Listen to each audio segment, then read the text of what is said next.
ಮಧ್ಯಪ್ರಾಚ್ಯ ಬಿಕ್ಕಟ್ಟಿನಿಂದಾಗಿ ಉದ್ಭವಿಸಿರುವ ವಾಣಿಜ್ಯ gas cylinder ಸಮಸ್ಯೆಯಿಂದಾಗಿ ಬೆಂಗಳೂರಿನ ಹೋಟೆಲ್ ಉದ್ಯಮ ಸಂಕಷ್ಟಕ್ಕೆ ಸಿಲುಕಿದೆ. ಕೆಲವು ಹೋಟೆಲ್ಗಳು ಮುಚ್ಚಿದ್ರೆ ಕೆಲವು ಹೋಟೆಲ್ಗಳು ಕುಂಟುತ್ತಾ ಸಾಗಿವೆ. ಮೆಜೆಸ್ಟಿಕ್ನಲ್ಲಿರುವ ಕದಂಬ ಹೋಟೆಲ್ನಲ್ಲಿ ಗ್ಯಾಸ್ ಇಲ್ಲದೆ ಮೆನುವನ್ನ ಕೇವಲ 4 ಐಟಂಗಳಿಗೆ ಮಾತ್ರ ಸೀಮಿತಗೊಳಿಸಲಾಗಿದೆ. ಮಧ್ಯಾಹ್ನದ ಊಟವನ್ನು ಬಂದ್ ಮಾಡಲಾಗಿದೆ. ಲಭ್ಯವಿರುವ coffee, tea, rice bath, dosa, idli ದರ ಕೂಡ ಏರಿಕೆ ಮಾಡಲಾಗಿದೆ.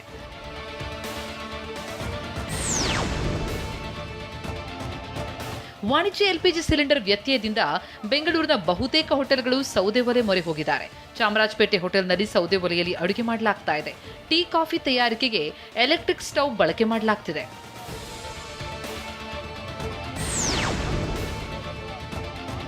ಬೆಂಗಳೂರಿನ ವೆಸ್ಟ್ ಆಫ್ ಕಾರ್ಡ್ ರೋಡ್ನಲ್ಲಿರುವ ಸಿಂಧು ನಾನ್ ವೆಜ್ ಹೋಟೆಲ್ನಲ್ಲೂ ಕೂಡ ಗ್ಯಾಸ್ ಇಲ್ಲದೆ ಸೌದೆ ಒಲೆ ಬಳಕೆ ಮಾಡಲಾಗಿದೆ.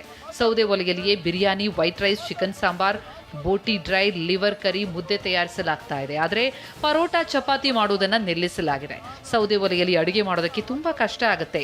ಗ್ಯಾಸ್ ಸಿಲಿಂಡರ್ ಇಲ್ಲದೆ ಅರ್ಧದಷ್ಟು ವ್ಯಾಪಾರ ಕಡಿಮೆಯಾಗಿದೆ ಅಂತ ಹೋಟೆಲ್ ಸಿಬ್ಬಂದಿ ಬೇಸರ ವ್ಯಕ್ತಪಡಿಸಿದ್ದಾರೆ. ತುಂಬಾ ಕಷ್ಟ ಆಗಿದೆ ಅಡುಗೆ ಮಾಡೋಕ್ಕೆ. 3 ವಾರದಿಂದ ಸಿಲಿಂಡರ್ ಸಿಗ್ತಾ ಇಲ್ಲ, ಭಾರಿ ಕಷ್ಟ ಆಗಿದೆ. ಇವಾಗ ವೈಟ್ ರೈಸ್ ಮತ್ತೆ ಮೊಟ್ಟೆ ಶೇರು ಅಷ್ಟೇ. ಇವಾಗ ಜಾಸ್ತಿ ಐಟಮ್ ಇವಾಗ ಮಾಡ್ತಾ ಇಲ್ಲ. ಗದಗ ಜಿಲ್ಲೆಯ ನರಗುಂದ ಪಟ್ಟಣದಲ್ಲಿಯೂ ಅಡುಗೆ ಅನಿಲ ಸಿಲಿಂಡರ್ಗಾಗಿ ಹಾಹಾಕಾರವೆದ್ದಿದೆ. ಊಟ, ನಿದ್ದೆ ಬಿಟ್ಟು ನಸುಕಿನಿಂದಲೇ ಖಾಲಿ ಸಿಲಿಂಡರ್ ಸಮೇತ ಕಿಲೋಮೀಟರ್ ಗಟ್ಟಲೆ ಕ್ಯೂ ನಿಂತಿದ್ದಾರೆ. ಸಿಲಿಂಡರ್ ಸಿಗದೆ ಕಂಗಾಲಾಗಿರುವ ಬಂಡಾಯ ನಾಡಿನ ಜನ ಸಿದ್ದನಬಾವಿ ಓಣಿಯಲ್ಲಿರುವ ಇಂಡಿಯನ್ ಗ್ಯಾಸ್ ಏಜೆನ್ಸಿ ಮುಂದೆ ಜಮಾಯಿಸಿದ್ದಾರೆ. ಇಷ್ಟು ದಿನ ನಗರ ಪ್ರದೇಶಗಳಲ್ಲಿ ಸಿಲಿಂಡರ್ ಸಮಸ್ಯೆ ಉಂಟಾಗ್ತಿತ್ತು. ಈಗ ಗ್ರಾಮೀಣ ಭಾಗದಲ್ಲಿಯೂ ಗ್ಯಾಸ್ ಅಭಾವ ಉಂಟಾಗಿರುವುದರಿಂದ ಗ್ರಾಹಕರು ಆತಂಕಗೊಂಡಿದ್ದಾರೆ.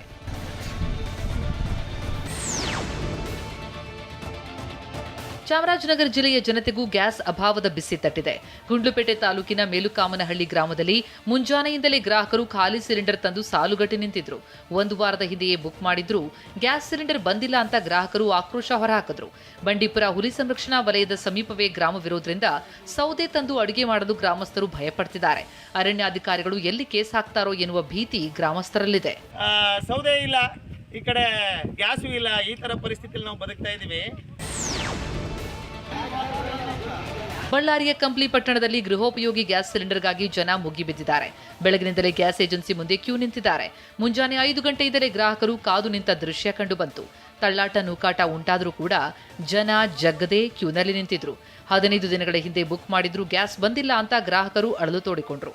ಆದರೆ ಅವಸರ ಬೇಡ, ಸಿಲಿಂಡರ್ ಸ್ಟಾಕ್ ಬಂದಿದ್ದು ಎಲ್ಲರಿಗೂ ಸಿಗುತ್ತೆ ಅಂತ ಗ್ಯಾಸ್ ಸಿಲಿಂಡರ್ ಏಜೆನ್ಸಿ ಸಿಬ್ಬಂದಿ ಹೇಳಿದ್ದಾರೆ. ತೊಂದರೆ ಆಗೋದಿಲ್ಲ, ಸಿಲಿಂಡರ್ ತೊಂದರೆ ಆಗೋದಿಲ್ಲ. ಅವರು ವಿನಾಕಾರಣ ಅವಸರ ಪಡ್ತಿದ್ದಾರೆ ಅಷ್ಟೇ. ಸಾರ್ವಜನಿಕರಿಗೆ ಆಗ್ತಾ ಇದಾರೆ ಎಲ್ಲರೂ, ಸಿಗುತ್ತೋ ಇಲ್ಲ ಅಂತ ಹೇಳಿ ಬುಕ್ಕಿಂಗು ಸರಿಯಾಗಿ ಮಾಡ್ತಾ ಇಲ್ಲ. ಆ ನಂಬರ್ಗಳು ಹೋಗ್ತಾ ಇಲ್ಲ, ಅವ್ರು ಮಾಡಬೇಕು. ಯಾದಗಿರಿಯಲ್ಲಿ ಗೃಹ ಬಳಕೆ ಗ್ಯಾಸ್ ಸಿಲಿಂಡರ್ಗಾಗಿ ಜನ ಪರದಾಡುವಂತಾಗಿದೆ. ಶಹಾಪುರ ಪಟ್ಟಣದಲ್ಲಿ ಕೆಲಸ ಕಾರ್ಯ ಬಿಟ್ಟ ಜನ ಗ್ಯಾಸ್ ಏಜೆನ್ಸಿ ಮುಂದೆ ಜಮಾಯಿಸಿದ್ದಾರೆ. ವಾರದ ಹಿಂದೆಯೇ ಬುಕ್ ಮಾಡಿದ್ರು, ಸಿಲಿಂಡರ್ ಕೊಡದೆ ಏಜೆನ್ಸಿಯವರು ಸತಾಯಿಸ್ತಾ ಇದ್ದಾರೆ ಅಂತ ಗ್ರಾಹಕರು ಆಕ್ರೋಶ ಹೊರಹಾಕಿದ್ದಾರೆ. ಗ್ಯಾಸ್ ಏಜೆನ್ಸಿ ಬಳಿ ಗ್ರಾಹಕರು ಹೆಚ್ಚಿನ ಸಂಖ್ಯೆಯಲ್ಲಿ ಜಮಾವಣೆಯಾಗ್ತಾ ಇದ್ದಂತೆ ಪೊಲೀಸರು ಸ್ಥಳಕ್ಕೆ ದೌಡಾಯಿಸಿದ್ರು. ಮನೆ ಮನೆಗೆ ಸಿಲಿಂಡರ್ ಬರುತ್ತೆ ಅಂತ ಮನವಿ ಮಾಡಿದ್ದಾರೆ. ಇದಕ್ಕೆ ಸೊಪ್ಪು ಹಾಕದ ಜನರನ್ನ ಪೊಲೀಸರು ಚದುರಿಸಿದ್ದಾರೆ. ಖಾಲಿ ಗ್ಯಾಸ್ ಸಿಲಿಂಡರ್ ಹಿಡಿದು ಬಂದವರನ್ನ ವಾಪಸ್ ಕಳುಹಿಸಿದ್ದಾರೆ.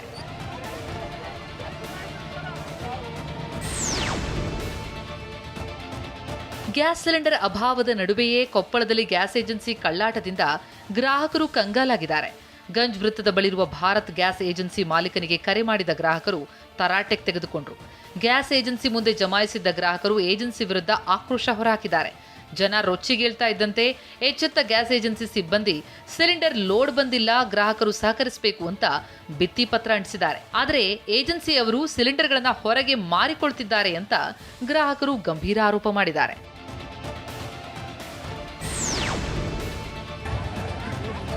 ಬಾಗಲಕೋಟೆ ಜಿಲ್ಲೆಯ ಇಳಕಲ್ನಲ್ಲಿಯೂ ಗ್ಯಾಸ್ ಏಜೆನ್ಸಿಗೆ ಗ್ರಾಹಕರು ಮುಗಿಬಿದ್ದಿದ್ದಾರೆ. ಕೊಲ್ಲಿ ಯುದ್ಧದಿಂದಾಗಿ ಗ್ಯಾಸ್ ಸಿಲಿಂಡರ್ ಸಿಗುತ್ತೋ ಇಲ್ಲವೋ ಎನ್ನುವ ಆತಂಕದಲ್ಲೇ ಗ್ಯಾಸ್ ಏಜೆನ್ಸಿ ಎದುರು ಜಮಾಯಿಸ್ತಾ ಇದ್ದಾರೆ. ಖಾಲಿ ಗ್ಯಾಸ್ ಸಿಲಿಂಡರ್ ಜೊತೆ ಆಗಮಿಸಿರುವ ಗ್ರಾಹಕರು 100 ಮೀಟರ್ ಕ್ಯೂನಲ್ಲಿ ನಿಂತಿದ್ದಾರೆ. ಬುಕ್ ಮಾಡಿದ್ರೂ ಸಿಲಿಂಡರ್ ಸರಿಯಾದ ಸಮಯಕ್ಕೆ ಸಿಗ್ತಿಲ್ಲ. ಸಮಸ್ಯೆಯನ್ನು ಆದಷ್ಟು ಬೇಗ ಸರಿಪಡಿಸಿ ಅಂತ ಗ್ರಾಹಕರು ಆಗ್ರಹಿಸಿದ್ದಾರೆ. ಆದರೆ ಗ್ರಾಹಕರಿಗೆ ಗ್ಯಾಸ್ ಏಜೆನ್ಸಿ ಮಾಲೀಕರು ಅಭಯ ಕೊಟ್ಟಿದ್ದಾರೆ. ಸಿಲಿಂಡರ್ ವಾಹನ ಬಂದಿದೆ, ಎಲ್ರಿಗೂ ಸಿಲಿಂಡರ್ ಸಿಗುತ್ತೆ ಎಂದಿದ್ದಾರೆ.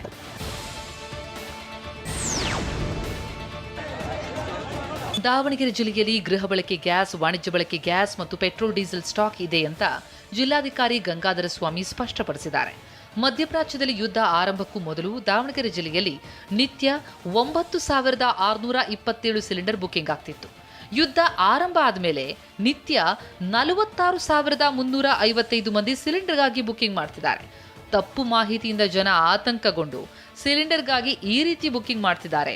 ಸಾರ್ವಜನಿಕರು ಸಿಲಿಂಡರ್ಗಾಗಿ ಆತಂಕ ಪಡೋದು ಬೇಡ ಅಂತ ಜಿಲ್ಲಾಧಿಕಾರಿ ಮನವಿ ಮಾಡಿದ್ದಾರೆ. ಅವರೇಜ್ ಬುಕಿಂಗ್ ತೊಗೊಂಡ್ರು ಕೂಡ ನಾವು 4 ದಿನಕ್ಕೆ ಕ್ಲಿಯರ್ ಮಾಡಿಕೊಡ್ತೇವೆ.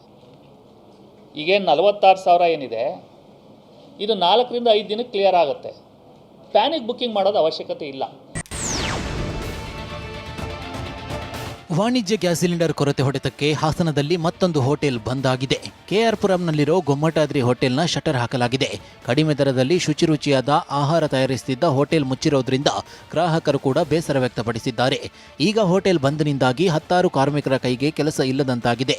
ಹಾಸನದಲ್ಲಿ ದಿನಕ್ಕೊಂದರಂತೆ ಹೋಟೆಲ್ಗಳ ಬಾಗಿಲು ಮುಚ್ಚುತ್ತಿರೋದ್ರಿಂದ ಕಾರ್ಮಿಕರು ಸಹ ಮುಂದಿನ ಭವಿಷ್ಯ ಏನು ಎಂಬ ಆತಂಕದಲ್ಲಿದ್ದಾರೆ.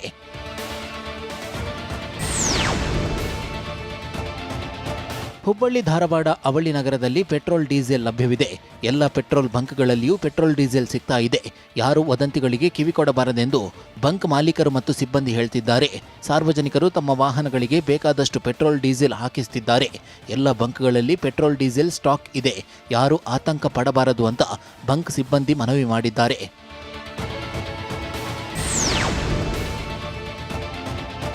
ಸಾಕಷ್ಟು ಕಡೆ ಯುದ್ಧದಿಂದ ಪೆಟ್ರೋಲ್ ಡೀಸೆಲ್ ಸಮಸ್ಯೆ ವದಂತಿ ಹರಡಿದೆ. ಮೈಸೂರಿನಲ್ಲಿ ಇಂತಹ ಯಾವುದೇ ಸಮಸ್ಯೆ ಇಲ್ಲ. ಸಹಜ ಸ್ಥಿತಿಯಲ್ಲಿ ಮೈಸೂರಿನ ಪೆಟ್ರೋಲ್ ಬಂಕ್ಗಳು ಕಾರ್ಯಾಚರಿಸ್ತಾ ಇದ್ದಾವೆ.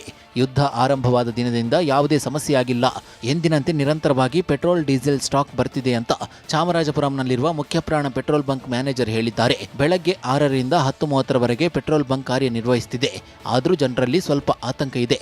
ದಾಸ್ತಾನು ನೀಡುವವರು ಸಹ ಏನು ಸಮಸ್ಯೆ ಇಲ್ಲ ಎಂದಿದ್ದಾರೆ. ಹೀಗಾಗಿ ಆತಂಕ ಬೇಡ ಎಂದು ಹೇಳಿದ್ದಾರೆ.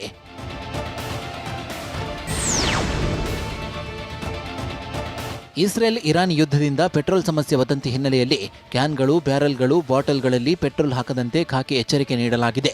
ರಾಯಚೂರಿನಲ್ಲಿ ಆಯಾ ಠಾಣಾ ವ್ಯಾಪ್ತಿಯ ಪೆಟ್ರೋಲ್ ಬಂಕ್ ಮಾಲೀಕರಿಗೆ ನೋಟಿಸ್ ನೀಡಲಾಗಿದೆ. ವಾಹನಗಳಿಗೆ ಮಾತ್ರ ಪೆಟ್ರೋಲ್ ಹಾಕುವಂತೆ ಸೂಚನೆ ನೀಡಲಾಗಿದೆ.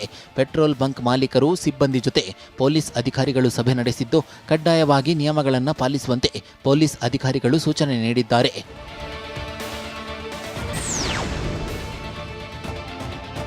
ಬೆಂಗಳೂರಿನ ತುರಹಳ್ಳಿ ಅರಣ್ಯ ಪ್ರದೇಶದಲ್ಲಿ ಬೆಂಕಿ ಕಾಣಿಸಿಕೊಂಡಿದೆ. ರಾತ್ರಿ ಅರಣ್ಯದಲ್ಲಿ ಹೊತ್ತಿ ಉರಿದ ಬೆಂಕಿಯಿಂದ ಆತಂಕ ಸೃಷ್ಟಿಯಾಗಿದೆ. ಕಳೆದ ರಾತ್ರಿ ಕಿಡಿಗೇಡಿಗಳು ಬೆಂಕಿ ಹಚ್ಚಿರುವ ಬಗ್ಗೆ ಶಂಕೆ ವ್ಯಕ್ತವಾಗಿದೆ. ಅಕ್ಕಪಕ್ಕದ ಅಪಾರ್ಟ್ಮೆಂಟ್ ನಿವಾಸಿಗಳು ದಟ್ಟ ಹೊಗೆಯಿಂದ ಬಳಲುವ ಹಾಗಾಗಿದೆ.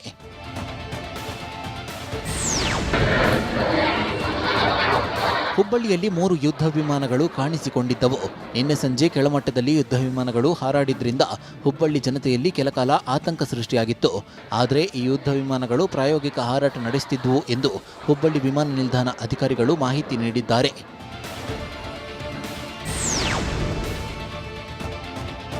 ಮಾರ್ಚ್ 28ರಂದು IPL ಪಂದ್ಯ ಹಿನ್ನೆಲೆಯಲ್ಲಿ ಬೆಂಗಳೂರಿನ ಎಂ ಚಿನ್ನಸ್ವಾಮಿ ಕ್ರೀಡಾಂಗಣದಲ್ಲಿ ಕಟ್ಟುನಿಟ್ಟಿನ ಕ್ರಮ ಕೈಗೊಳ್ಳಲಾಗಿದೆ. ಕಾಲ್ತುಳಿತ ದುರಂತ ನಂತರ ಫುಲ್ ಅಲರ್ಟ್ ಆಗಿರುವ KSCA ಮ್ಯಾಚ್ ನೋಡಲು ಬರುವ ಕ್ರಿಕೆಟ್ ಅಭಿಮಾನಿಗಳಿಗೆ ಸಂದೇಶ ರವಾನಿಸಿದೆ. ಸ್ಟೇಡಿಯಂ ಪ್ರವೇಶ ಮಾಡುವವರಿಗೆ ಕೆಲವು ವಸ್ತುಗಳನ್ನು ನಿಷೇಧಿಸಲಾಗಿದೆ. ಪಿಸ್ತೂಲ್, ಚಾಕು, ಕತ್ತರಿ, ಆಲ್ಕೋಹಾಲ್ ಬಾಟಲ್, ಪಟಾಕಿ, petrol, diesel, lighter, food items, cigarette bag, helmet, electronic ವಸ್ತುಗಳು, ಕ್ಯಾಮೆರಾ ನಿಷೇಧ ಮಾಡಲಾಗಿದೆ. ಈ ಎಲ್ಲ ವಸ್ತುಗಳನ್ನು ತರಬಾರದೆಂದು KSCA ಬೋರ್ಡ್ ಹಾಕಿದೆ.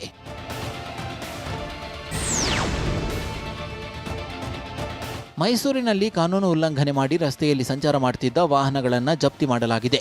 ಮೈಸೂರಿನ RTO ಅಧಿಕಾರಿಗಳು ಕಾರ್ಯಾಚರಣೆ ನಡೆಸಿ ಟ್ಯಾಕ್ಸ್ ಇಲ್ಲದೆ ರಾಜ್ಯದಲ್ಲಿ ಸಂಚಾರ ಮಾಡುತ್ತಿದ್ದ ಬೇರೆ ರಾಜ್ಯದ ವಾಹನಗಳು ಸೇರಿ ಹಲವು ಕಾರು ವಶಕ್ಕೆ ಪಡೆಯಲಾಗಿದೆ. ಈ ನಡುವೆ ಮಾಡಿಫೈ ಮಾಡಿದ ಜೀಪ್ ಒಂದನ್ನು RTO ಅಧಿಕಾರಿಗಳು ವಶಕ್ಕೆ ತೆಗೆದುಕೊಂಡಿದ್ದಾರೆ. RTO ನಿಯಮ ಗಾಳಿಗೆ ತೂರಿ ವಾಹನ ಓಡಿಸಿದ್ರೆ ಕಟ್ಟುನಿಟ್ಟಿನ ಕ್ರಮ ಕೈಗೊಳ್ಳುವುದಾಗಿ RTO ರಾಜ್ಕುಮಾರ್ ಹೇಳಿಕೆ ನೀಡಿದ್ದಾರೆ.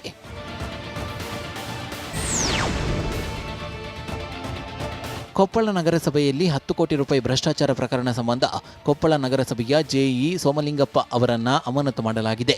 ಪೌರಾಡಳಿತ ಇಲಾಖೆಯ ನಿರ್ದೇಶಕರು ಅಮಾನತು ಆದೇಶ ನೀಡಿದ್ದಾರೆ. ನಗರಸಭೆಯ 366 ಕಾಮಗಾರಿಗಳಲ್ಲಿ ಭ್ರಷ್ಟಾಚಾರ ನಡೆದಿದ್ದು, ಲೋಕಾಯುಕ್ತ ದಾಳಿಯ ವೇಳೆ 10 ಕೋಟಿ ಭ್ರಷ್ಟಾಚಾರ ಬೆಳಕಿಗೆ ಬಂದಿತ್ತು. ಈ ಹಿನ್ನೆಲೆಯಲ್ಲಿ ಕೊಪ್ಪಳ ನಗರಸಭೆ JE ಸೋಮಲಿಂಗಪ್ಪ ಅವರನ್ನು ಅಮಾನತು ಮಾಡಲಾಗಿದೆ.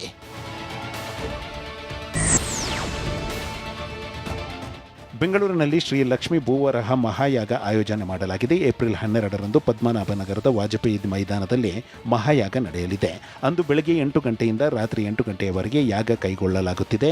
Innovative advance media, Ayush foundation, Indus Tricore steel, Vishwa Arya Mahasabha ಸಹಯೋಗದಲ್ಲಿ ಮಹಾಯಾಗ ಆಯೋಜಿಸಲಾಗಿದೆ. ಮನೆ ಕಟ್ಟಲು ಎದುರಾಗುವ ಸಮಸ್ಯೆಗಳ ನಿವಾರಣೆಗಾಗಿ ಭೂದೇವಿ ಹಾಗೂ ವರಹಸ್ವಾಮಿಯ ಅನುಗ್ರಹಕ್ಕಾಗಿ ಮಹಾಯಾಗ ಹಮ್ಮಿಕೊಳ್ಳಲಾಗಿದೆ.